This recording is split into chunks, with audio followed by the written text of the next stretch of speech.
and women, irrespective of their caste, their religion, their upbringing, their gender, come together, work in tandem, and achieve something which is bigger than their individual name and fame. They contribute to the nation-building cause, to its security concerns. And for this, to my mind, is what makes great organizations. As we move towards a more equal and humanist world, I repeat, not a feminist one, but an equal and humanist world, we must begin to realize and recognize that leadership and competence has no gender. I'm sure all the women out here will agree with me that our mothers and grandmoms have put us on a very strong platform. They, during their time, would have fought very pitched battles for issues that we take for granted today. The right to want to study, the right to want to work, the right to want to marry someone of their choice, and sometimes even the right to want to take decisions on behalf of their children who they brought into the world. So they have given us a strong legacy, and I think it's up to us to internalize the revolution and take it in the right way forward. I truly believe that the world is ready for us. The question is, are we ready? Do we have the skills, do we have the competencies to truly deserve a rightful place in the workforce? Young administrators do ask me nowadays as to what I think are the attributes of a good officer. So I often try to tell them in simple words that one must begin by trying to lead the self.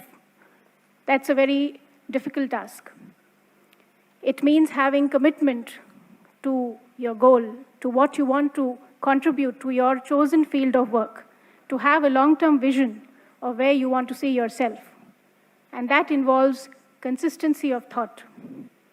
We may be flexible in the modalities, we may be flexible in the way we would like to achieve those goals, but consistency of thought is extremely important to leading the self. Good communication skills. Every time a leader speaks, he or she should hit target. That should be the impact of the communication skills. And of course, there has to be core integrity and courage to take a stand, to stand up for others who you think deserve that. And once, when you think that you have a grip on the self, then we may try and attempt to lead others. It means setting a direction.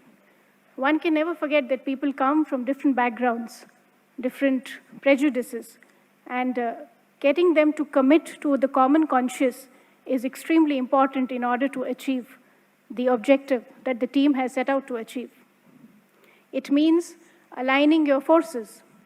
I'm sure all the managers out here, the senior directors out here will agree with me that there are different skills in different people. Some people are good at strategizing, some people are good at supports in logistics, and some people are good at executing. So we must choose and align the forces in the right way. We often underestimate our own abilities. We often think when a new responsibility is assigned that we don't know how to do a particular job. But let me tell you that that might be an advantage. Learning to do it your way, going away from the beaten track, may actually yield better results. So never be afraid to take on new responsibilities. Also, in a study involving certain HR organizations, a very interesting bit of trivia was shared. And it says that, with due respect to all the men here, that men tend to overestimate their potential, whereas women try to underplay their abilities. And that's the reason why women are often promoted based on their past achievements, and men on perceived potential. So this is where we need to think straight. Not only must you achieve, but you must also not hesitate to demand your rightful place in organizations, because recognition is an extremely important cornerstone of personal growth and career advancement. You must learn to keep yourselves motivated. I'm sure all the ladies out here would agree with me that the biological clock and the career clock are in absolute conflict with each other. That is the age when a woman is expected to have a family, to look after young children, and sometimes take on the responsibility of aging parents. It's also the time when organizations decide to either have you in or write you off. So that is something which we need to challenge ourselves with. And the only thing that I can say here is that by all means, when you need to take those decisions of raising the family, of taking a break, please do so. But don't leave mentally till you actually leave on that particular day. Be in your job, be consciously focused till the day that you're actually working. And when you are done with those responsibilities, don't forget to come back and join the workforce.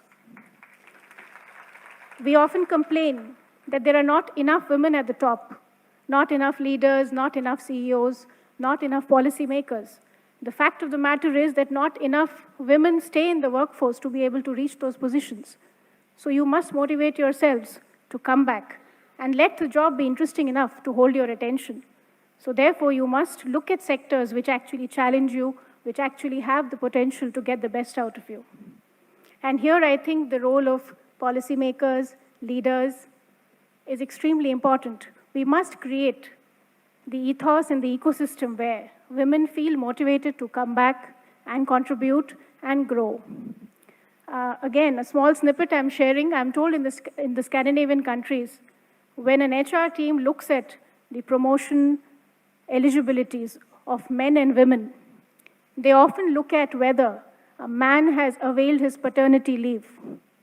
And if he hasn't, then eyebrows are raised. Well, I hope the day is not far when in India too, we have similar ecosystems in place where it is recognized and accepted that men and women have to share life's responsibilities equally, and that it should be a given. Well, I think I've already overshot my time, but I'd just like to conclude saying that I'm extremely optimistic that the future is going to be a very exciting place. And in specific, it's going to be a very exciting workplace where caregiving and breadwinning will have equal respect, where a man will have the right to choose which role he wants to play without anybody questioning his manhood. And women will be represented at 50% at every level in every workforce. I hope the day is not far when we have 4,000 women scientists in DRDO as against your 7,000.